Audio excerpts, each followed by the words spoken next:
أعوذ بالله من الشيطان الرجيم بسم الله الرحمن الرحيم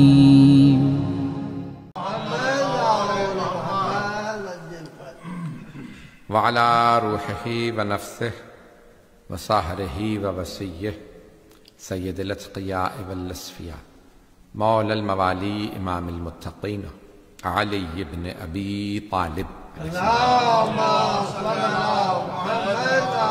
محمد وعلى أوصيائه لا سيما بقية الله في الأرضين روحي وأرواح العالمين لتراب مقدمه الفدا واللعنة الدائمة على أعدائهم أجمعين من الآن إلى قيام يوم الدين.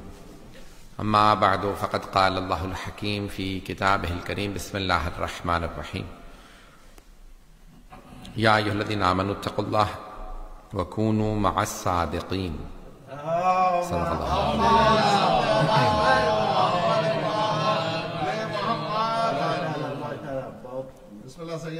سورہ فاتحہ کی درخواست بھی ہے آج اس حالثہ کی مجلس یہی ہے لسٹ یا مرحومین کی جعفر صاحب کے تمام مرحومین کے لیے، حاضرین کے تمام مرحومین کے لیے، تمام شہداء ملت جعفریہ کے لیے اور تمام ان مومنین مرحومین کے لیے جن کی قبروں پہ کوئی فاتحہ پڑھنے والا نہیں. الفاتحہ. بسم اللہ الرحمن الرحیم الحمد للہ رب العالمین اهدنا الصراط المستقيم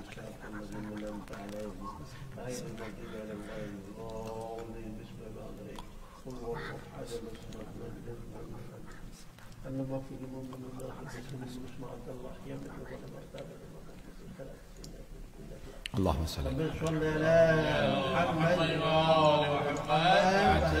اس سے بہتر انداز سے صلاۃ زحمت کریں گے.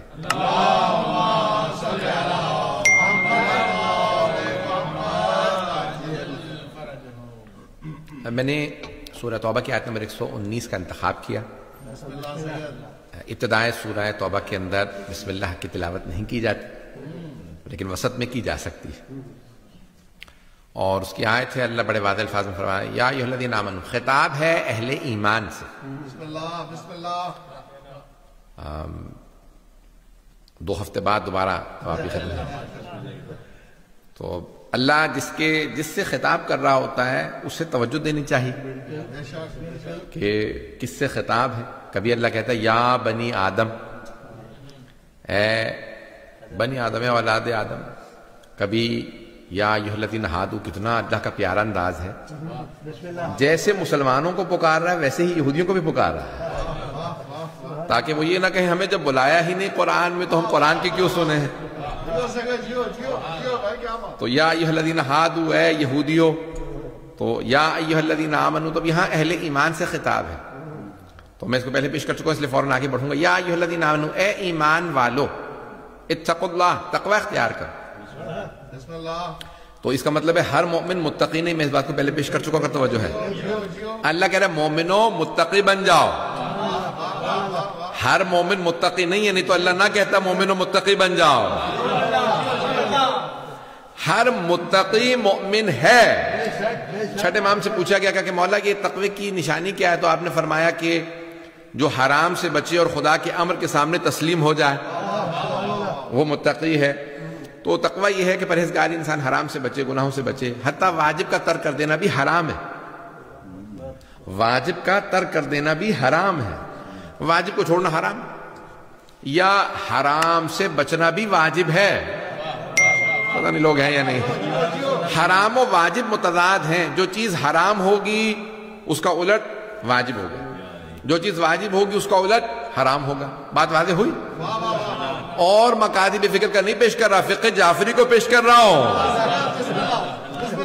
تو اب یہاں پہ اللہ سبحانہ وتعالیٰ فرما رہا ہے یا ایھا الذین آمنوا اتقوا اللہ. اے ایمان والو متقی بن جاؤ، تقوی اختیار کرو، پرہیزگار بنو. وَكُونُوا مَعَ الصَّادِقِينَ. اور صادقین کے ساتھ ہو جاؤ. آدھا مجمع ساتھ ہے آدھا نہیں ہے. خطاب مومنوں سے پہلا خطاب متقی بننے کے لیے، پھر اللہ یہ کہہ رہا ہے وَكُونُوا مَعَ الصَّادِقِينَ. یہ نہیں کہا سچے بن جاؤ. کہا سچوں کے ساتھ ہو جاؤ. بھائی مومن کو خطاب ہے جب متقی بن جاؤ گے نا تو پھر اس کے بعد صادقین کے ساتھ ہو جانا، کیونکہ سچا بننا تو ایمان کی شرائط میں، تقوی کی شرائط میں نہیں ہے مجمع. بھائی اگر متقی ہے تو اس کا مطلب ہے سچا ہے، تو سچا بننے کی نہیں ہے اللہ کا مطالبہ. یہ نہیں کہ سچے بن جاؤ، کونو الصادقین نہیں کہا سچے بن جاؤ، نہیں، کونو مع الصادقین. کچھ ایسے سچے ہیں جس جیسا بن نہیں سکتے، ان کے صرف ساتھ ہو سکتے ہیں. کچھ ایسے سچے ہیں، آئیں ذرا میں آپ کو کچھ پہچان کروا دوں کہ کیسے سچے ہیں. کچھ ایسے سچے ہوتے ہیں کہ جن کے صرف ساتھ ہو سکتے ہیں، ان جیسے نہیں ہو سکتے. اب نہ کہیے گا ہم جیسے، ہم ان جیسے نہیں ہو سکتے، ان کے صرف ساتھ ہو سکتے ہیں، ساتھ ہو سکتے ہیں. کچھ ایسے سچے ہیں. تو اب سب سے پہلے میں آپ کو سچے وہ دکھا دوں جو میدان مباہلہ میں گئے ہیں.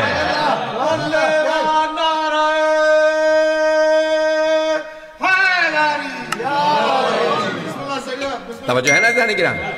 تو جو میدان مباہلہ میں گئے ہیں، اگر سبھی سچے جا سکتے ہوتے تو پھر اللہ کبھی نہ کہتا سچوں کو لے جائیے، جھوٹوں پہ ہم لعنت کریں گے.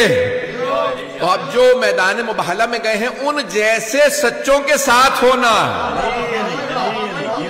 ایک اور بات یہاں پیش کر دوں، بھئی وہاں لعنت جو ہے وہ جھوٹوں پہ کی گئے، فَنَجْعَلْ لَعْنَةَ اللَّهِ عَلَى الْكَاذِبِينَ. پھر ہم جو ہے وہ جھوٹوں پہ خدا کی لعنت بھیجیں گے. تو اب یہ کون سے جھوٹوں پہ خدا کی لعنت؟ یہ کون سا جھوٹا ہے جس پہ خدا کی لعنت ہے؟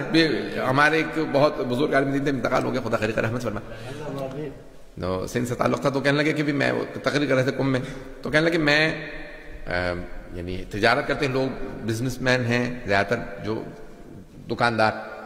تو کہنے لگے مولانا یہ آپ نے آیت پڑھی ہے کہ فَنَجْعَلْ لَعْنَةَ اللَّهِ عَلَى الْكَاذِبِينَ، جھوٹوں پہ خدا کی لعنت. تو ہم تو کاروبار چلتے نہیں کہ تو جھوٹ نہ بولے، تو تھوڑا بہت تو آگے پیچھے ہو جاتا ہے. تو یہ کیا مطلب، یعنی سب پہ لعنت ہے؟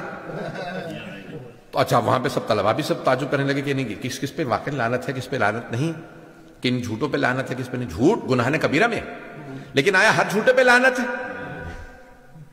ہر جھوٹے پہ لعنت نہیں، اس جھوٹے پہ لعنت ہے جو حق کے مقابلے میں آ جائے.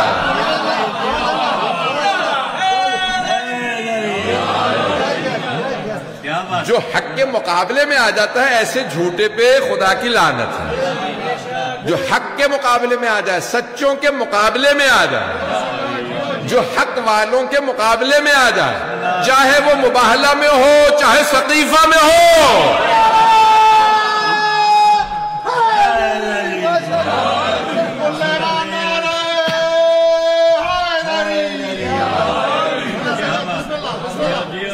تو جانے گرامی سچوں کے مقابلے میں کبھی نہ. اچھا اب جو حق کے ساتھ ہوتا ہے نا، تو جب وہ حق کے ساتھ ہوتا ہے اس کی بخشش ہو جاتی، کیونکہ حق کے ساتھ ہونے والا لازمی نہیں ہے کہ وہ پورا پرفیکٹ ہو، عادل ہو، ما کمال ہو. حق کے ساتھ ہے تو اس میں آہستہ آہستہ کمال آتا جائے گا.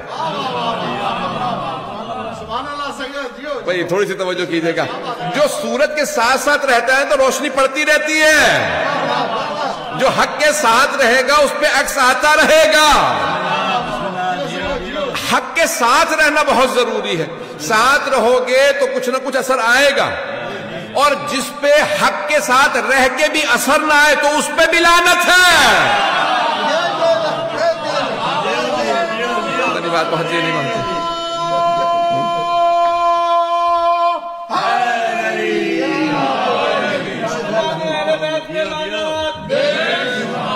بات پہنچ رہی ہے نا جان کے؟ جو حق کے ساتھ رہے، سچ کے ساتھ رہے، سچوں کے ساتھ رہے، پھر بھی کوئی اثر قبول نہ کرے. بھئی دیکھیں نا یہ پانی کیسا ہوتا ہے، آپ نے غور کیا نا، اپنا کوئی رنگ نہیں ہوتا اس کا. جو آپ اسے رنگ دینا چاہے وہ رنگ لے لے. المؤمن کالماء، میں نے ماہ رمضان میں ایک حدیث پیش کی تھی، مومن پانی کی طرح سے ہوتا ہے. عزیزان گرامی اسی لیے ہم کہتے ہیں کہ مومن کا عنوان و صحیفۃ المؤمن حب علی ابن ابی طالب. حبیب خدا فرما گئے کہ مومن کے نامہ اعمال کا سرنامہ ولایت علی ہوگی.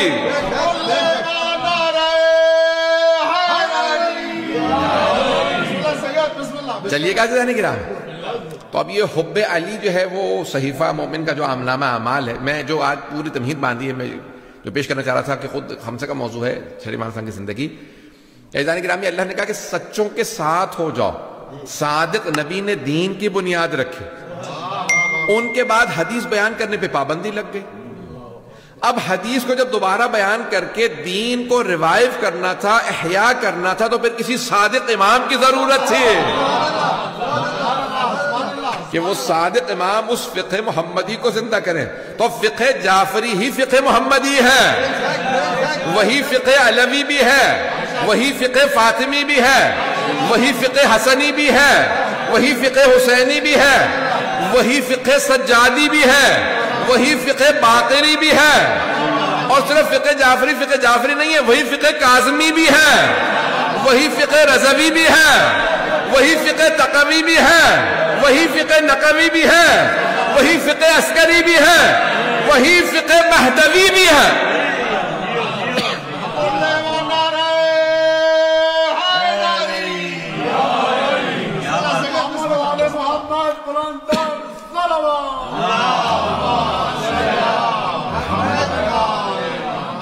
اور فرمانے جانے کی یہ جو فقہ جعفری، جس طرح سے فقہ حنفی ہے، فقہ مالکی ہے، فقہ شافعی ہے، فقہ حنبلی ہے، ویسے فقہ جعفری نہیں ہے. بہت سے کہتے ہیں بھئی یہ اسکول آف تھاٹ ہے، ٹکرا جائیں. یہاں تک کہ ایک صاحب نے کتاب لکھی ہے کہ اگر ائمہ اربعہ سمجھتے ہیں نا، 4 امام جن میں نام لیے، ائمہ اربعہ کی اگر تمام چیزوں کو جمع کر دیا جائے، میری اپنی تحقیق نہیں ہے کہ میں نے چاروں فقہوں کو پوری طرح سے اول سے آخر دیکھا ہو، ان کی تحقیق پیش کر رہا ہوں. وہ کہتے ہیں کہ اگر ائمہ اربعہ کے تمام احکام کو جمع کر دیا جائے، حرام کو جمع کر دیا جائے، تو کچھ حلال نہیں رہتا. اتنا تعداد ہے کہ اگر سارے حرام جمع کر دیے جائیں تو کچھ حلال نہیں، اور اگر سارے کے سارے حلال جمع کر دیے جائیں تو کچھ حرام نہیں رہتا. عزیزان گرامی، اس طرح سے فقہ جعفری نہیں ہے. فقہ جعفری ہی فقہ علوی ہے، یہی فقہ محمدی ہے. بس میں ایک حدیث پیش کر دوں. میں سمجھتا ہوں کہ میں نے ساری کی ساری مجلس مکمل کر دی، میں پھر آگے بڑھ جاؤں گا، پھر فقہ امام صادق علیہ السلام کو پیش نہیں کروں گا، کچھ اور مطالب پیش کروں گا امام کی زندگی سے. بس یہ ایک حدیث چھٹے امام کی سن لیجیے، اسے پلے سے باندھ لیجیے گا کہ چھٹے امام علیہ السلام فرماتے ہیں حرام محمد حرام الی یوم القیامہ وحلالہ حلال الی یوم القیامہ. آپ فرماتے ہیں محمد صلی اللہ علیہ وسلم کا حرام قیامت تک کے لیے حرام ہے، ان کا حلال قیامت تک کے لیے حلال ہے. بھئی یہ اور ہوں گے جو کہیں گے کہ ہم رسول خدا کے حرام کو حلال کر رہے ہیں. یہ کھانا تھا، یعنی رسول خدا کے زمانے میں حلال تھا، وہ حرمہما وعاقب علیہما، میں اسے حلال کر رہا ہوں. اور پھر اس کے بعد کہیں کہ نہیں رسول خدا کے زمانے میں حلال تھا، میں حرام کر رہا ہوں. عزیزان گرامی، بھائیوں سے پوچھ لیجئے. ہمارے بھائی کہتے ہیں کہ ہم اہل سنت نہیں ہیں، ہم اہل سنت والجماعت ہیں.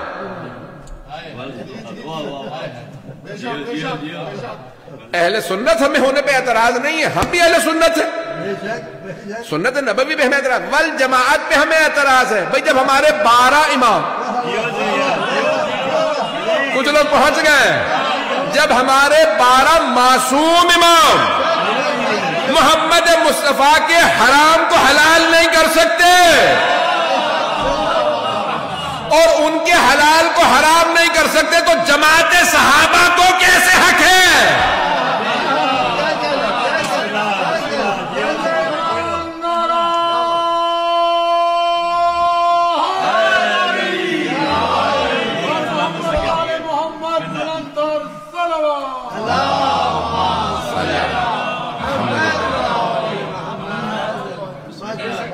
ہمیں صرف اعتراض یہ ہے کہ جماعت کو حق نہیں ہے.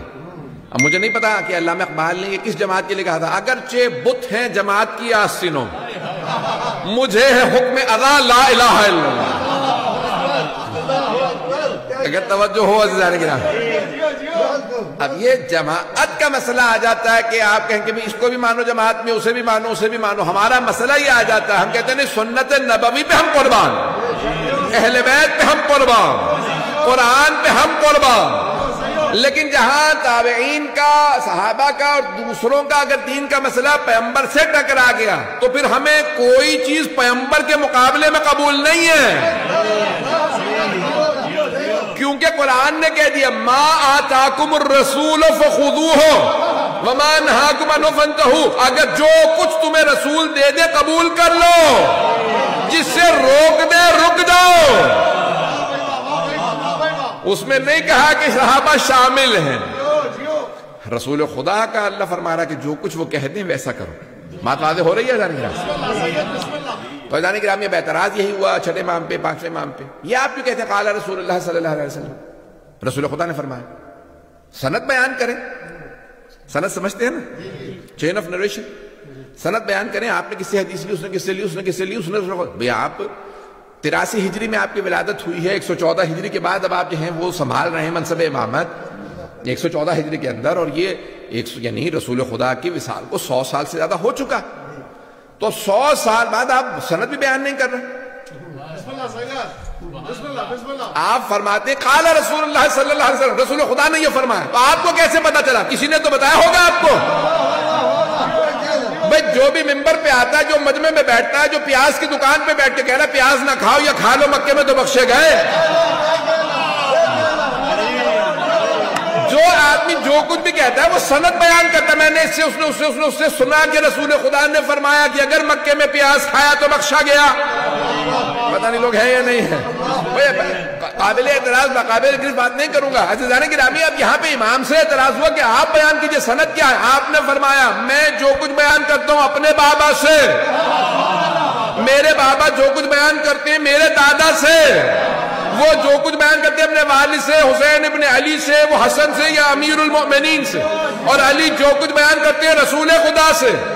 اللہ قرآن میں فرما رہا وما ينطق عن الهوى ان هو الا وحی یوحی، رسول خدا نطق ہی نہیں کرتے جب تک کہ وحی نازل نہ ہو جائے۔ کہا ہم جو کچھ بیان کرتے ہیں وہ اللہ ہی سے ہے، یہ میرا سلسلہ سند ہے۔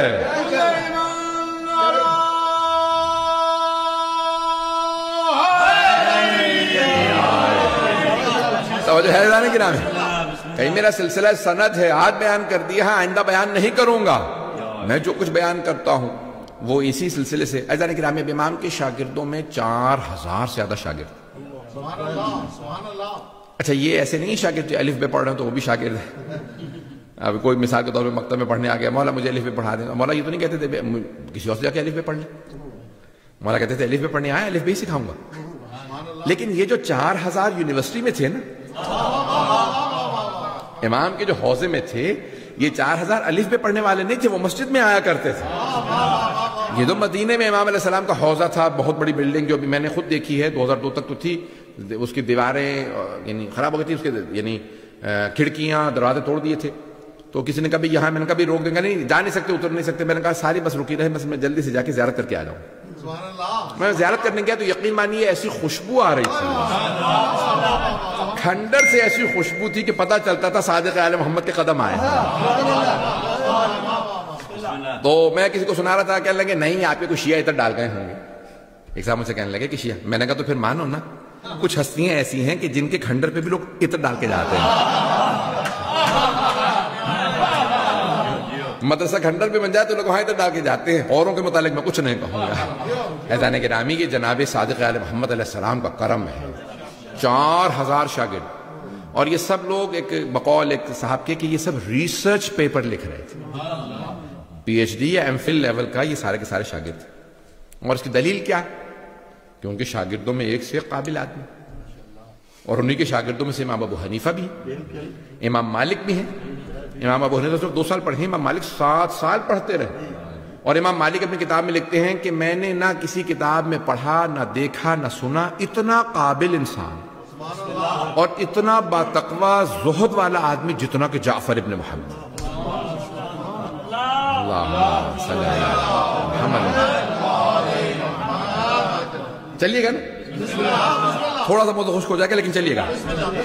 میں نے اتنا مقدس انسان نہیں دیکھا، اتنا علم والا نہیں دیکھا کہ جب کسی موضوع پہ جا کے بات کر لو، جس موضوع پہ جب جا کے سوال کرو لگتا ہے ابھی تیاری کر کے پتہ نہیں لوگ ہیں یہ نہیں، کہ جیسے ہمیشہ ان کو حضور ذہن ایسا ہی رہتا ہے، ہمیشہ حاضر جواب ہے۔ شام سے ایک فقیہ آیا، بہت قابل تھا، کہا شام سے آیا ہوں جعفر ابن محمد سے ملنا۔ ان کے شاگردوں نے دیکھا مولا علیہ السلام کے، تو کبھی کیا بات ہے ہم سے بات کر لو، کہ نہیں مجھے ان سے سوالات کرنا، ہم موجود ہیں بات کرو، کہ نہیں مجھے امام سے مناظرہ کرنا ہے، مناظرہ کرنا ہے، ہم میں سے کسی سے بات کر کے دیکھو شاید ہم جواب دیں، نہیں مجھے جعفر ابن محمد سے ملنا بلاؤ۔ اب امام علیہ السلام سے کہا مولا ایک آدمی آیا شام کا کہ فقیہ ہوں 20 سال سے فقیہ ہوں، وہ مناظرہ کرنا چاہتا ہے۔ مولانا نے کہا اچھا ٹھیک ہے، آئے کہ فرماؤ کیا بات ہے؟ کہ میں بہت بڑا فقیہ ہوں، مجھے آپ سے مناظرہ کرنا۔ امام نے کس موضوع پہ؟ کہ مجھے قرآن پہ آپ سے مناظرہ کرنا ہے۔ امام نے کہا یہ میرا شاگرد ہے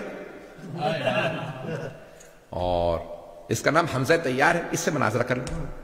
کہا شاگرد سے مناظرہ کیا کروں گا، میں خود فقیہ ہوں، میں خود استاد ہوں، میں شام کے جتنے فقہا ہیں ان کا میں استاد ہوں، تو میں آپ سے۔ امام نے کہا اچھا سن، اگر تو نے اسے ہرا دیا نا حمزہ طیار کو، سمجھ تو نے مجھے ہرا دیا۔ پتہ نہیں لوگ ہے یا نہیں، میرا شاگرد ہے، میں نے اس کو پروان چڑھایا، اسے میں نے پالا، یہ میرا پروردہ، اسے تو نے ہرایا تو سمجھا مجھے ہرا دیا۔ جا کے اس کے ساتھ وہاں بیٹھ جا، جو تو نے مناظرہ کرنا ہے سامنے بیٹھ مناظرہ کرے گا۔ تو کبھی سارے لوگ تھے انہی کے ماننے والے تھے، میں تو روب میں تھا، پتہ نہیں لوگ ہیں یا نہیں، میں پریشر میں تھا، آرام سے یہاں مناظرہ کر لے، جو تو فیصلہ کرے گا کہ تو جیتا تو ہارا، جو تو کہے گا مجھے قبول، پتہ نہیں لوگ ہیں یا نہیں۔ بھئی اکثر ہوتا یہ ہے کہ جب مناظرہ ہوتا ہے نا ہر آدمی کہتا ہے میں جیت گیا، نہیں ہے لوگ، امام کہہ رہے جو تو فیصلہ کرے گا مجھے قبول ہوگا۔ جب حمزہ طیار کے ہاتھوں چاروں شانے چت، اب یہ اردو والے سمجھ سکتے ہیں، یہ کشتی کے لیے استعمال کیا جاتا ہے، جسے بالکل ایک دوسرا پہلوان چت کر دے نا، فلیٹ کر دے، لٹا دے مار مار کے، تو اسے کہتے ہیں چاروں شانے چت، پتہ نہیں لوگ ہیں یا نہیں۔ جو دوسرا پہلوان اتنی مار کھائے کہ اٹھا تک نہ جائے بالکل زمین پہ، اس کے بازو اور دونوں پاؤں زمین پہ ہل نہ سکے، اتنی مار کھائی ہو، پتہ نہیں لوگ ہیں یا نہیں، اسے کہتے ہیں چاروں شانے چت۔ اب جب وہ چاروں، تو ایک مرتبہ آیا کہا کہ مجھے آپ سے پھر مناظرہ کرنا ہے۔ مولانا نے کہا ابھی تو نے مناظرہ کیا حمزہ طیار سے؟ کہا ہاں ان سے تو ہار گیا ہوں۔ کہا اب کس موضوع میں مناظرہ کرنا؟ کہا مجھے ادبیات پہ مناظرہ کرنا۔ مولانا نے کہا ذرا بلاؤ ہشام ابن سالم کو، ہشام ابن سالم کو بلاؤ، کہا جائے اس سے مناظرہ کر۔ کہا نہیں مجھے آج سے مناظرہ کرنا ہے۔ مولانا نے کہا اس سے تو پہلے شاگرد سے تو بحث کر کے دیکھ لے، مناظرہ کیا، پھر واپس آیا، مجھے آپ سے مناظرہ کرنا ہے۔ مولانا نے کہا ابھی تو نے کیا مناظرہ، کہا اس سے تو ہار گیا ہوں، مجھے آپ سے مناظرہ کرنا ہے۔ مولانا نے کہا اب کس موضوع پہ؟ کہا علم کلام پہ۔ امام نے کہا ہشام ابن حکم کو بلاؤ، لوگ ہوں، ایک مرتبہ کا توحید میں کروں گا۔ امام نے کہا بلا، مختلف شاگردوں کے نام لیتے رہے، کہا جس موضوع پہ تو کہے گا شاگرد ہے۔ ہر شاگرد سے ہار کر آخر میں کہا اب فقہ پہ مناظرہ کروں گا۔ امام نے کہا زرارہ کو بلاؤ۔ زرارہ اپنے آئین سے ہارا، جب کہا کیسے کیسے شاگرد ہے جس کے ساتھ بیٹھو ہلنے نہیں دیتا، چاروں طرف سے علمی دلیلیں لے کے آتا، لگتا ہے علم اسی پہ اترا۔ امام نے کہا ہم نے سکھایا۔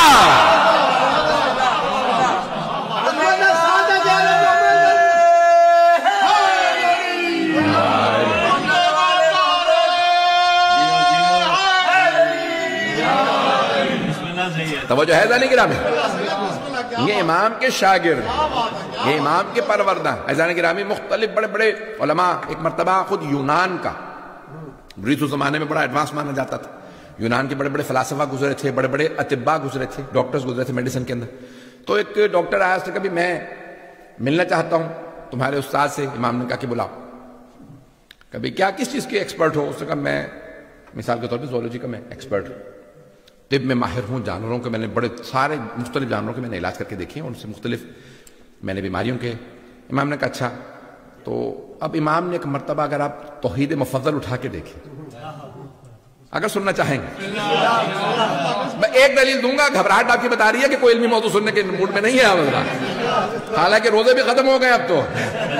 فیضان گرامی ایک مرتبہ امام علیہ السلام نے کہا کہ اچھا تم زولوجی سارے، تم نے ڈاکٹر تھا، یعنی جس کا آپ کی زبان میں کہتے ہیں ڈنگر ڈاکٹر، ایسے ہی ہے کہ جانوروں کا ڈاکٹر ہے، تو کبھی تم ڈانگر دیکھتے رہے ہو، مختلف جانوروں کو دیکھتے رہو، بتاؤ کیا؟ ہاں یہ میں اس طرح سے ہوتا ہے، ویسے علاج ہوتا ہے۔ میں نے کہا ٹھیک ہے، اس کے بہت سے سوالات ہیں، میں تفصیل کا وقت نہیں ہے، سن لیجیے گا، میں بہت پیارے انداز سے کوشش کروں گا کہ امام کے مطلب کو ایسا پیش کروں کہ دلوں میں ہوتا ہے، ذہن میں جگہ بنے۔ تو امام علیہ السلام نے کہا تم نے دیکھا ہے کہ پرندے جو ہیں وہ انڈے دیتے ہیں، بہت سے ریپٹائل جس کہا جاتا ہے وہ بھی انڈے دیتے ہیں، فش ہیں انڈے دیتی ہیں مختلف۔ کہا ہاں۔ امام نے کہا تو نے پرندوں کے انڈوں کو دیکھا، ان کے سائز مختلف ہوتے ہیں، شکل مختلف ہوتی، توجہ ہو۔ اچھا اب شاگرد پریشان ہے کہ امام تو جانور پرندے پالنا پولنا، یہ ہمیں صبح سے رات تک ہمیں پڑھاتے رہتے ہیں، تہجد میں ہیں، نماز میں ہیں، عبادات میں ہیں، روزوں میں ہیں، قرآن میں ہیں، یہ پرندوں سے جانوروں سے متعلق ایسے گفتگو کر رہے ہیں کہ پوری زندگی انہوں نے طبابت کی ہو، پتہ نہیں لوگ ہیں یا نہیں۔ اب شاگرد بھی پریشان ہے کہ ہمیں ساری زندگی پڑھاتے میں ہو گئی، یہاں تک کہ حضرت زرارہ نے کہا مولا جب آپ کے بابا پڑھاتے تھے نا تو میں بچہ تھا، آپ کے پاس بیٹھتا تھا، آپ مجھے حج پڑھاتے تھے، مولا یہ 35 سال ہو گئے مجھے پڑھتے ہوئے، یہ فقہ کب ختم ہوگا؟ امام علیہ السلام نے فرمایا زرارہ وہ حج جو جناب آدم کی خلقت سے 2000 سال پہلے شروع کیا، تم چاہتے ہو سارا پڑھا دو؟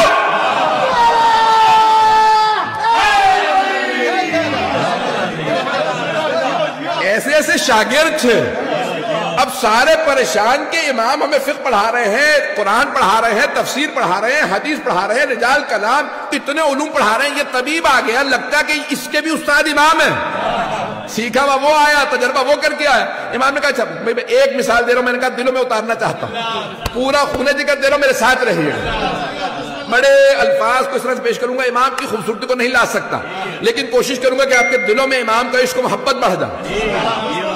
امام نے کہا کہ تم نے دیکھا کہ مختلف پرندے انڈے دیتے ہیں، کہا ان کے سب پرندوں کے رخ الگ الگ ہوتے ہیں، ان کے رنگ الگ الگ ہوتے ہیں، پرندوں کے رنگ الگ الگ ہوتے ہیں، کبوتر ہی اگر آپ دیکھیں تو کتنے ہی رنگوں کے کبوتر ہوتے ہیں، مرغیاں رنگ برنگی ہوتی ہیں، کتنے رنگوں کی ہوتی ہیں، کتنے پرندے، سب کی بولیاں الگ الگ، بولیاں الگ الگ، چونچیں الگ الگ، آنکھیں الگ الگ، کچھ تیرنے والے کچھ اڑنے والے۔ امام نے کہا کہ تم دیکھو سب کے انڈے ایک جیسے ہوتے ہیں، چھوٹا ہو بڑا ہو، جب کھولو گے تو سفیدی اور زردی، سب میں سفیدی اور زردی ہی ہوتی ہے، توجہ، انگریزی میں بھی دیکھیں گے تو یہی کہا جاتا ہے سفیدی اور زردی، یوگ ہوتا ہے ابلیمیم ہوتا ہے، یہ تاکہ سب میں ایک ہی زردی اور سفیدی، اور کچھ نہیں ہے، تیسری چیز نہیں ہوتی، سب میں زردی سفیدی ہوتی ہے۔ اگر کوئل کہیں جا کے بے کے گھونسلے میں انڈا رکھ دے، اس کا انڈا گرا دے، اب سیک رہی ہے اس کو بیا سیکے گا، پھر بھی کوئل ہی کا چوزا نکلے گا، توجہ، بھائی انڈے بدلتے رہیں اس میں سے وہی نکلے گا، اتنے سب میں ایک ہی زردی ایک ہی سفیدی، لیکن جب چوزے نکلتے ہیں بولیاں الگ الگ، رنگ الگ الگ، پر الگ الگ، بنانے والے کو پتا ہے کس کے انڈے میں کیا اثر رکھنا ہے، وہ خالق اتنا باریک بین ہے، اتنی فائن لائن ڈرا کرتا ہے کہ کبھی دھوکہ نہیں ہوتا یہ کس کا انڈا تھا، پتہ نہیں لوگ پہنچے یا نہیں پہنچے، جس کے اب امام عزیزان گرامی اس کی اگر آپ جتنی گہرائی میں سوچئے گا اتنا زیادہ آپ کو سوچنے پہ مجبور ہوں گے کہ بیان کرنے والا صرف وہی ہو سکتا ہے جو حجت خدا، حجت خدا کے علاوہ کوئی بیان نہیں کر سکتا، یہ وہی بتا سکتا ہے جسے اللہ نے علم دے کے بھیجا ہو، یہ وہی بیان کر سکتا ہے اس کی خلقت کا ہدف کیا تھا، کہ اتنے پرندوں کے اندر اتنی بولیاں، اتنے رنگ، اتنی نسلیں، اور اس کے اندر کتنی انواع اقسام کے پرندے ہیں، ان میں کچھ اڑنے والے ہیں، اور پرندوں کے پر ہوتے ہیں، بہت سے اڑ نہیں پاتے ہیں، کچھ تیرتے ہیں کچھ تیر نہیں پاتے ہیں، کچھ پانی میں ڈالو تو مر جائیں گے، کچھ پانی نہ ہو تو مر جائیں گے، پتہ نہیں لوگ ہیں، کہ ساری باریکیاں اللہ نے خلق کی۔ کہا آپ نے بات تو بہت بڑی کی، یہ بتائیے کہ آپ کے نزدیک انسانی بیماریوں کی جڑ کیا ہے؟ امام نے کہا میدا، نہیں پہنچا سکا، تو کہا کیوں؟ کہا کیونکہ انسان جو کچھ خوراک کھاتا ہے میدے میں جب وہی انسان بنتا ہے، وہی کچھ اس پہ اثر کرتی ہے۔ یہ انگریزوں نے آج اپنے ٹی ویوں پہ پروگراموں کے نام رکھے ہیں، you are what you eat, نہیں ہے لوگ، ایسا ہے یا نہیں ہے؟ You are what you eat, 1400 سال پہلے، نہیں 1400 نہیں 1250 سال پہلے جعفر الصادق علیہ السلام فرما گئے میدے کا خیال رکھو باقی سب صحیح ہو جائے گا۔ کیا بات ہے۔ یہ انسان جو کچھ کھاتا پیتا ہے ویسا ہی ہو جاتا ہے. اسی لیے کہا شراب سے اجتناب کرو, حرام سے اجتناب کرو, گناہوں سے اجتناب کرو. ان تمام چیزوں کے آپ کی روح پہ اثر ہوں گے, جسم پہ اثر ہوں گے, بینائی پہ اثر ہوگا, یہاں تک کہ مختلف چیزیں, مولا یہ بیماری ہے, یہ پریشانی ہے, کیا کروں, یہ چیز کھا لیجیے. عزیزان گرامی, اس زمانے میں جہاں میڈیسن نہیں ہے, امام بتا رہے ہیں کہ مختلف چیزوں کے اثرات ہیں. اور بعد میں سائنس نے ڈسکور کیا کہ بھئی یہ مختلف جو آپ کے جو یہ جتنے بھی یہ نٹس ہوتے ہیں ان کے سب کے اثرات ہیں کہ بھئی جو شوگر والے ہیں ان کو ہارٹ اٹیک نہ ہو جائے, یا اخروٹ کھا لیجیے. یہ چیزیں بتاتے ہیں یا نہیں بتاتے؟ چلیں آپ لوگ سننا نہیں چاہتے, میں آگے بڑھوں گا. عزیزان گرامی, یہ امام صادق علیہ السلام کا کمال ہے. جیسے شاگرد آ جائیں گے امام اس کے حساب سے سکھا رہے ہیں. ایک سادہ سی مثال دینا چاہتا ہوں. لندن کی ایک یونیورسٹی کے اندر میں نے 15-16 سال پہلے میں نے ایک پی ایچ ڈی کے لیے اپلیکیشن دی.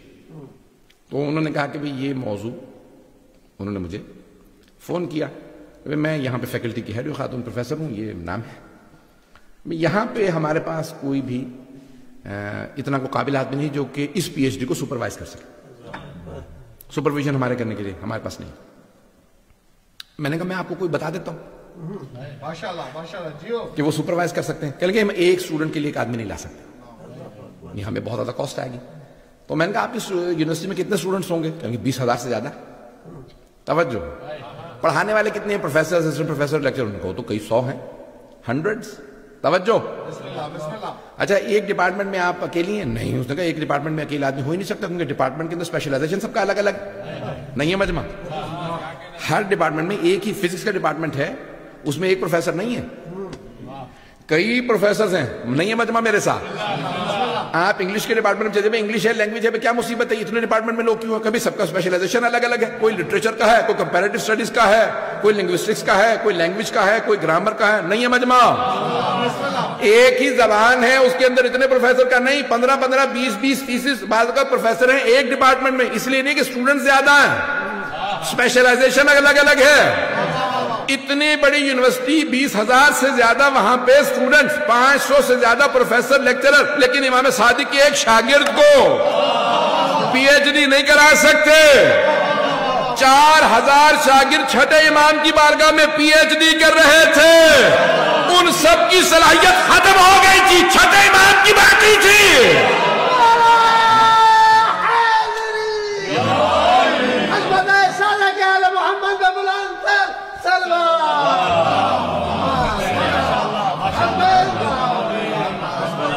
توجہ فرمائی جانے گی رہا. وہ سب کے سب پڑھ رہے تھے الگ الگ علوم, پڑھانے والے ایک, اور وہ کہہ رہے تھے کب تک یہی پڑھاتے رہیے گا, کچھ اور پڑھائیے. نہیں ہے مجمع. امام علیہ السلام جانے گی, میں بس ایک واقعی طرف اشارہ کروں گا کہ امام علیہ السلام سے, اب یہ کسی بھی امام کا ہو, کہ امام علیہ السلام سے ایک شاگرد نے کہا کہ مولا یہ آدمی آیا تھا, وہ اپنی زبان میں بات کر رہا تھا, آپ ان کے ملک گئے ہیں؟ پتہ نہیں لوگ ہیں یا نہیں.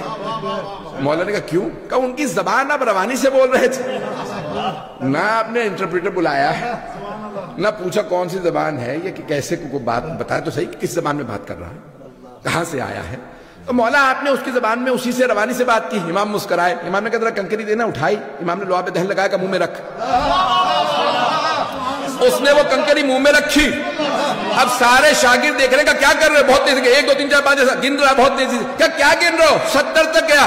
کہ امام کے لعاب دہن کو میں نے اپنی زبان پہ رکھا, 70 زبانیں تو مجھے ازبر ہو گئی ہیں.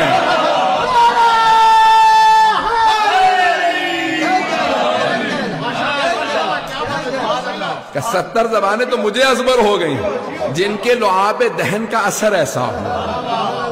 سوچیے ان کے خون کا اثر کیسا ہوگا.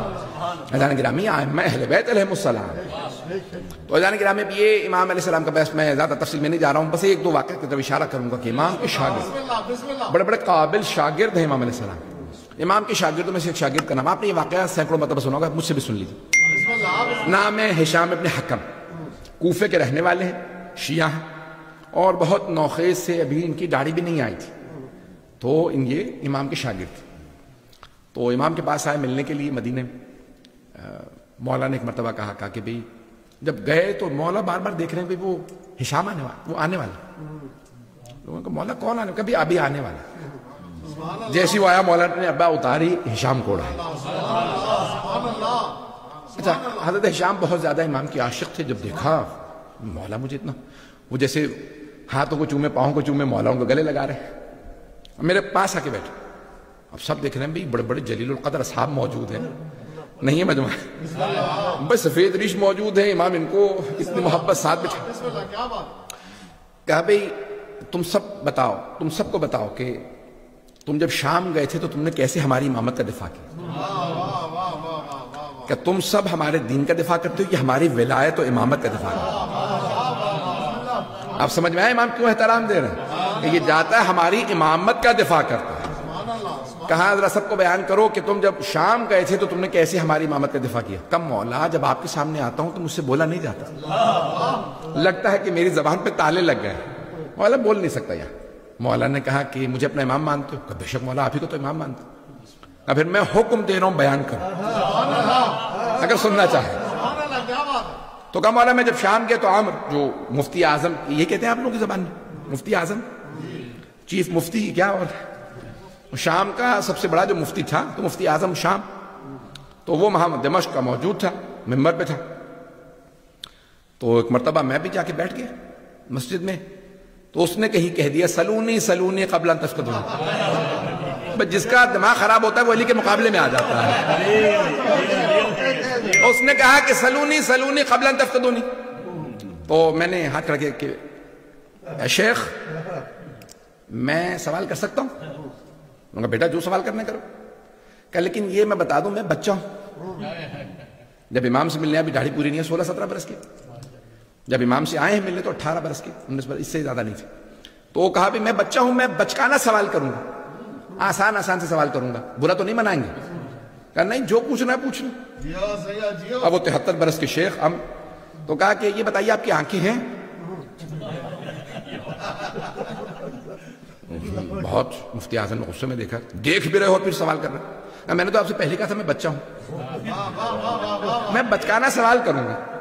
اگر آپ برا منا رہے ہیں تو کہہ دیجئے کہ سلونی سلونی میں نے جھوٹا کہا تھا، آپ جھوٹے ہیں کہہ دیجئے، میں بیٹھ جاتا ہوں.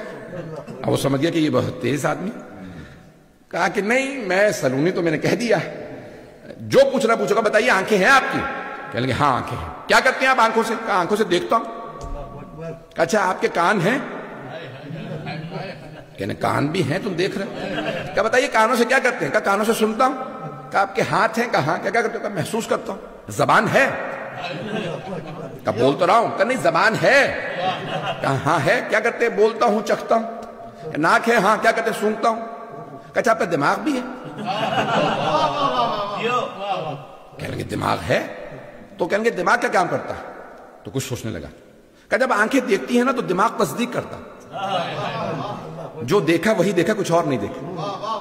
جب کان سنتے ہیں نا تو دماغ تصدیق کرتا، جو سنا ہے وہی سنا، کچھ اور نہیں سنا. جب ہاتھ محسوس کرتے ہیں نا تو دماغ تصدیق کرتا، کنفرمیشن دیتا ہے کہ وہی محسوس کیا جو محسوس کیا. توجہ ہو.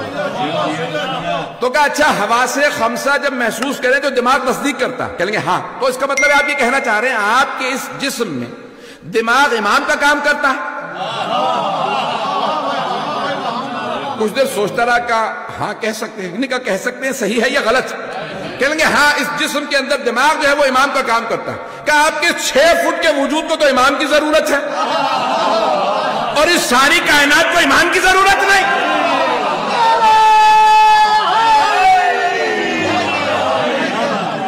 توجہ فرمائی. کہ اس ساری کائنات کو امام کی ضرورت نہیں. تو کچھ دیر سوچتا رہا پھر کہا کہ کیا کہوں. کہا تم ہشام تو نہیں ہو؟ نام سن رکھا تھا کہ کوئی ہشام لڑکا آیا جہاں جاتا مناظرہ کرتا ہرا دیتا امامت. کہا تم ہشام تو نہیں ہو؟ کہا نہیں تقیہ میں تھے. کہا میں ہشام نہیں ہوں. کہا تم اس کے دوست ہو؟ کہنے لگے نہیں. کہا کوفے کے رہنے والے ہو؟ کہا کوفے کے رہنے والا ہو، کوفے سے آیا. کہا پھر تم ہی ہشام ہو. ممبر پہ میری جگہ تم آؤ، میں تو جاہل پتہ نہیں لوگ ہیں یا نہیں. جب اس سے اقرار کروا لیا تو جھوٹا ہے سلونی نہ کہہ. امامت دونوں طرف سے ثابت کی. امامت ہے بھی اور بلا.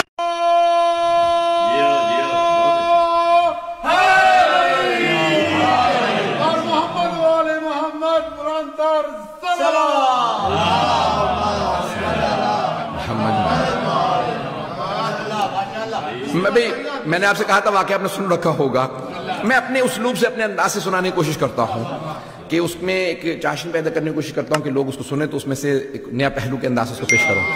بھائی گرامی نے زحمت کو تمام کیا تھوڑا تو تفصیل سے کیونکہ مطالبات جو ہیں باقی مجلس کے دو ہیں مسائل کے لیے تو میں پیش کر رہا ہوں. عزیزان گرامی چھٹے امام علیہ السلام کا جو دور تھا بڑا ہی ایک خوف اختناق کا. 40 منٹ سے زیادہ ہو گیا, میں 10 سے 15 منٹ لوں گا بس مسائل یہ تھوڑا سا, تو کوشش کروں گا کہ انشاءاللہ وقت کے اندر بات مکمل کر دوں. بسم اللہ سید بسم اللہ. عزیزان گرامی یہ جو دور تھا چھٹے امام کا کہ بنی امیہ جا رہے ہیں, بنی عباس آ رہے ہیں, امام نے اس دور سے استفادہ کیا.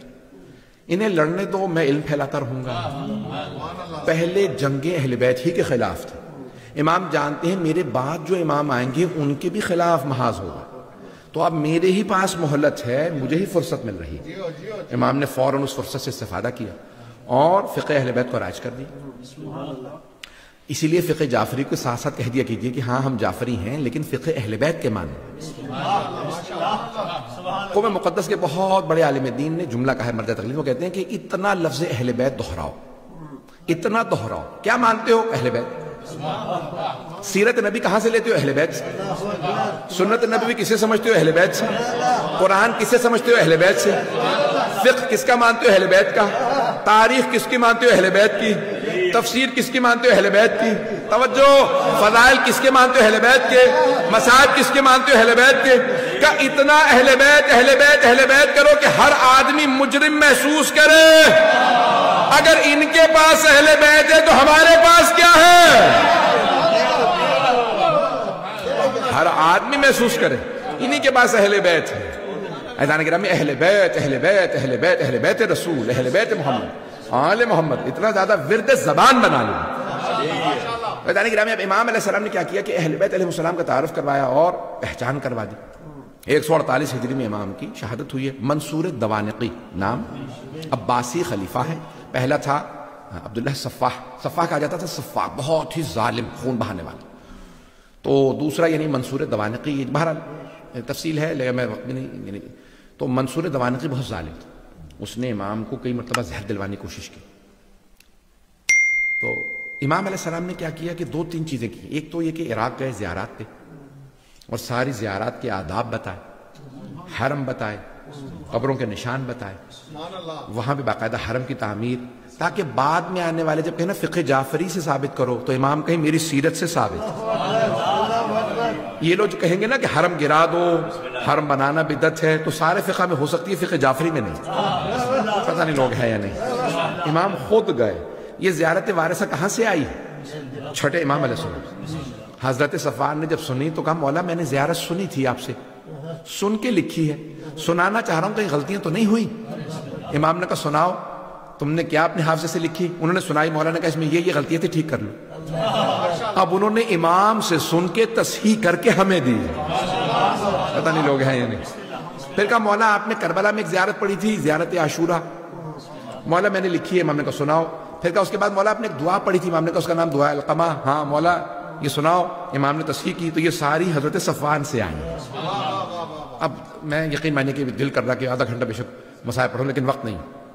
اب امام نے کہا کہ مولا آپ ہر حرم پہ گئے, نبیوں کی انبیاء کی زیارت ہے, نبیوں کی زیارت کی, امام حسین کی, کسی بھی آپ نے زری پہ, کسی بھی قبر مطہر پہ اتنا احترام نہیں کی جتنا یہاں. 40 قدم تک امام نے پشت نہیں کی, الٹے پاؤں پیچھے ہٹتے رہے. نہیں تو اکثر ہوتا 10-15 قدم بعد, 20 قدم بعد.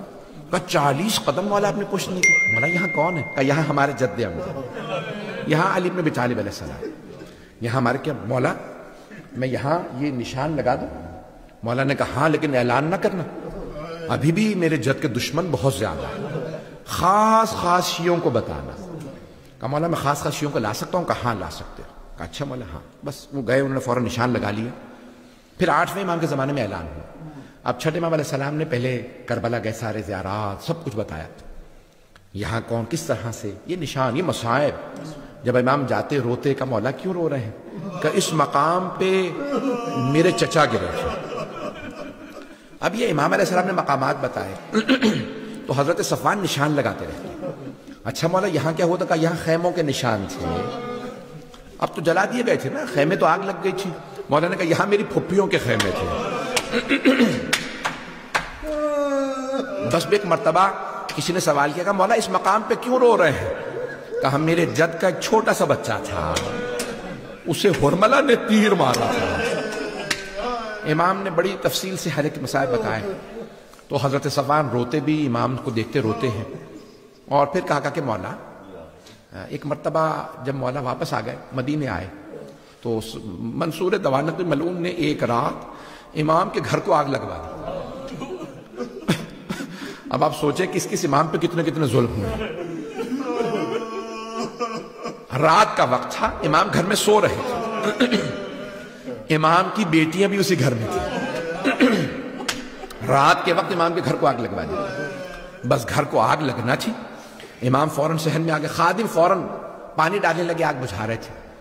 امام نے نہ جانے کیا دیکھا, دیوار سے ٹیک لگا کے بیٹھ گئے اور زار و قطار رونے لگے. جب امام کو روتا دیکھا تو ایک خادم نے پوچھا مولا, نہ آگ بجھانے میں آپ مدد کر رہے ہیں, نہ گھر سے باہر جا رہے ہیں, صحن میں بیٹھ کے روتے چلے جا رہے ہیں, مولا کیا بات ہے؟ کہا مجھے شام غریبہ یاد آ گئی. مجھے شام غریبہ یاد آ گئی. مولا کیوں شام غریبہ یاد آ گئی؟ کہا دیکھ رہے ہو میری بیٹیاں دیکھ رہی ہیں میں صحیح سالم, مجھے چوٹ نہیں لگی, لیکن میری بیٹیاں کبھی مشرق سے مغرب میں دوڑتی ہیں, کبھی مغرب سے مشرق میں دوڑتی ہیں. لیکن جب میرے جد حسین مارے گئے تھے, میرے دادا سجاد چٹائی پہ پڑے تھے, کبھی اس خیمے سے بیویاں اس خیمے میں, میری پھپھیاں خیموں سے خیمے بدلتی تھی. اجرکم اللہ, اجرکم اللہ. امام علیہ السلام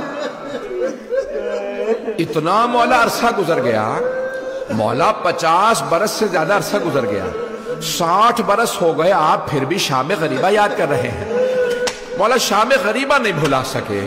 سنیں گے ذرا چند جملے سن لیجیے, اس سے پہلے مولا کی پوری شہادت پڑھوں, وہ جملے اور سن لیجیے. امام کے گھر میں مجلس ہو رہی تھی. آپ جانتے ہیں یہ لفظ مجلس, یہ بڑا آسان ہے, آج آپ مجلس برپا کر لیتے ہیں کہ آپ کو کوئی روکتا نہیں ہے. پرانے زمانے میں مجلسوں پہ پابندیاں تھیں, حتیٰ مدینے میں مجلس پہ پابندی تھی. بنی عباس کا دور تھا, تو چھٹے امام کے گھر میں مجلس ہو رہی. ایک آدمی آیا, کہا مولا کیا بات ہے, اتنا افسردہ آپ کو کبھی نہیں دیکھا, اتنا مولا آنکھوں میں آنسو ہے. مولا نے کہا تمہیں نہیں معلوم, وہ مولا کے ننیحال سے دور کے رشتہ دار تھے. مولا نے کہا تمہیں نہیں معلوم؟ کہا نہیں مولا. کہا کہ تمہیں نہیں پتا یہ ایام محرم کے ایام ہیں, عاشورہ آ گیا ہے, ہم عاشورہ کی وجہ سے رو رہے ہیں. ایک مرتبہ کہا مولا حکومت اعلان نہیں کرتی, کبھی بتاتی نہیں ہے, ہمارے ذہن میں نہیں تھا. تو ایک مرتبہ مولا نے ان کو دیکھنے کے بعد کہا تمہارے والد شعر کہا کرتے تھے, مرثیہ بھی آپ پڑھتے ہیں نا, نوحہ پڑھیں گے, یہ شعر کی شکل میں ہوتے ہیں. تو کہا کہ میں مرثیہ کہا کرتے تھے تمہارے والد, تم بھی مرثیہ کہتے ہو؟ کہا. کہا میرے جد حسین کی شان میں کوئی مرثیہ کہا ہے؟ کہا مولا میں نے کہا. کہا سناؤ میں رونا چاہتا ہوں. اب وہ جب سنانے لگا مولا نے کہا رک جاؤ, ابھی نہیں. ایک خادم کو بلا کر ادھر آؤ, ذرا یہاں چادر کھینچ دو, یہاں چادر کھینچ دو. اس نے چادر لگا دی. پھر ایک خادمہ سے آواز ہے کہ کہا ذرا میری ماں سے کہو مجلس ہونے والی ہے. امام صادق کی والدہ حضرت ام فروا بنت قاسم ابن محمد ابن. ایک مرتبہ کہا میری ماں سے کہو مجلس ہونے والی ہے, میری بہنوں سے کہو مجلس ہونے والی ہے, میری بیٹیوں سے, میری زوجہ سب سے کہو مجلس. خادم آ گئی مجلس ہونے والی ہے. ایک مرتبہ امام نے کہا اب مجلس شروع کر دے, میری ماں آ گئی. امام کی والدہ گرامی, امام کی زوجہ, امام کی بہنیں, امام کی بیٹیاں سب آ کے بیٹھ گئے. تو اب عزیزان گرامی جب مجلس پردے کے پیچھے ہو رہی ہو نا, تو بعض اوقات خواتین کی آواز آنے لگتی ہے. امام کی والدہ بہت بزرگ تھی, جب انہوں نے مولا حسین کا نام سنا نا, اونچی اونچی رونے لگے, واہ حسین, واہ حسین, ہائے حسین, بلند آواز سے رونے لگے. اچھا وہ مرثیہ پڑھنے والا امام کی والدہ کے خاندان سے تھا. اس نے ایک مرتبہ آواز دے کے کہا اے ام فروا, اگر آپ زیادہ روئیں گی نا تو آپ کا بیٹا امام صادق آپ کو گلے لگائے گا, کہے گا اماں اور نہ رو, اے مادر گرامی صبر کیجئے. لیکن اے ام فروا جب آپ کی پھپھیاں روتی تھی انہیں تازیانے مارے جاتے تھے. اجرکم اللہ، اجرکم اللہ۔ میں یہی ختم کر دیتا، 2 منٹ کی زحمت دوں گا، وقت تمام ہو چکا ہے۔ اجرکم اللہ۔ بس اس سے پہلے کہ نوحہ خوانی ہو، ماتم ہو، ایک مرتبہ امام کے ہاں مجلس ہو رہی ہے، سن لیں گے؟ مجھ سے کہا تھا امام جعفر صادق علیہ السلام کے ساتھ ساتھ امام موسیٰ کاظم کے بھی 2 جملے پڑھ دوں۔ جب مجلس ہو رہی تھی نا، امام کی والدہ رو رہی تھی، تو سب رونے لگے، امام کے بچے بھی رونے لگے۔ امام نے خادم کو آواز دی، سارے مدینے والے امام کے گھر پہ جمع ہونے لگے۔ گھر پہ آ کے سب کہنے لگے، کیا ہو گیا، کسی کا انتقال تو نہیں ہو گیا، یہ ایسے لوگ رو رہے ہیں؟ امام نے کہا الباب الباب، دروازہ بند کر دو۔ ایک آدمی نے دروازہ بند کیا، پوچھا مولا کیا بات ہے؟ کہا میرا بیٹا بے ہوش ہو کے گر گیا۔ یہ ہو نہ ہو امام موسیٰ کاظم تھے، روایت میں نام نہیں ہے، لیکن ایک بچہ کہتا ہائے میری پھپھیاں، ہائے میرے جد حسین۔ اجرکم اللہ، اجرکم اللہ۔ بھائی ہر امام علیہ السلام کا تابوت برآمد ہو، لیکن میں کہوں 4 تابوت بڑے ہی مظلومیت کے تابوت ہیں۔ میں جملہ پیش کر رہا ہوں۔ شاہ صاحب نے مجھ سے کہا تھا کہ بھی امام موسیٰ کاظم علیہ السلام کے 2 جملے ضرور پڑھ دیجئے گا، پیش کروں آپ کے سامنے۔ کہتے ہیں تاریخ کا سب سے بڑا جنازہ شاید امام جعفر صادق کا ہے۔ مدینے سے باہر سے لوگ آ گئے، 7ویں امام نے بڑے اہتمام سے غسل و کفن دیا، خود جنازہ پڑھایا۔ میرا جنازہ موسیٰ کاظم پڑھائیں گے۔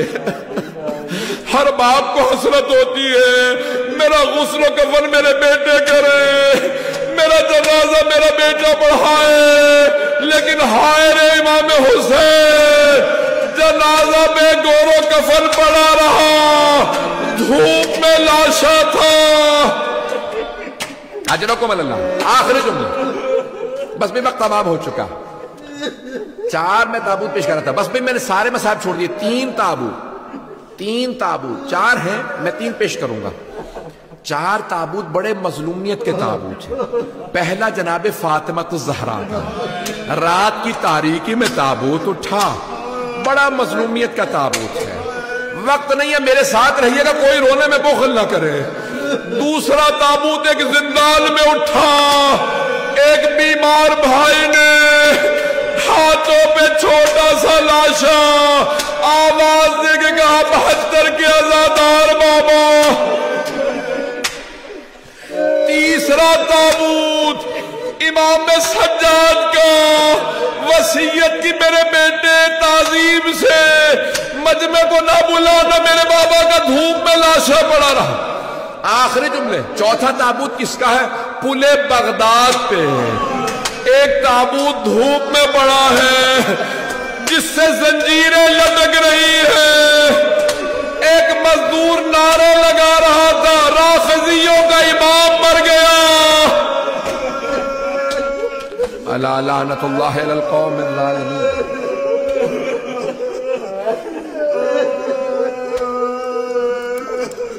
وَسَيَعْلَمُ الَّذِينَ ظَلَمُوا أَيَّ مُنْقَلِبٍ يَنْقَلِبُونَ۔ بس بھئی ہاتھوں کو بلند کیجئے گا، ایک جملہ صرف پیش کروں گا۔ 6 امام کی شہادت کا، جب ایک مرتبہ سادات حسنی کو گرفتار کر کے لے جا رہے تھے، امام کو پتا چلا کہ گرفتار کر رہے ہیں، فوراً امام ننگے پاؤں گھر سے دوڑتے ہوئے باہر آئے، کہا رہنے دو، ہم پہ پہلے بڑے ظلم ہو گئے ہیں، ان سادات کو گرفتار نہ کرو۔ جب وہ لے جا رہے تھے نا، تو ایک مرتبہ کسی ملعون نے ایک نیزہ جس میں زہر بجھا ہوا تھا، امام صادق کا کسی نے کرتا کھینچا، دوسرے نے پشت میں نیزہ مارا، اسی میں زہر تھا۔ ایک مرتبہ جب امام 65 برس کے ہیں، جیسے امام کے نیزہ لگا، امام زمین پہ گرے، آواز دی اپنے بیٹوں کو مجھے اٹھا کے لے جاؤ۔ امام سے اٹھا نہیں جا رہا تھا، زہر سرایت کر گیا تھا۔ میں آواز دے کے کہوں یا امام جعفر صادق، اے مولا آپ نے بیٹوں کو آواز دی مجھے اٹھا کے لے جاؤ۔ مولا لیکن ایک امام ذوالجناح سے گرے، انہوں نے نہیں کہا میرے بیٹوں مجھے اٹھاؤ، آواز دی اماں میں گر گیا۔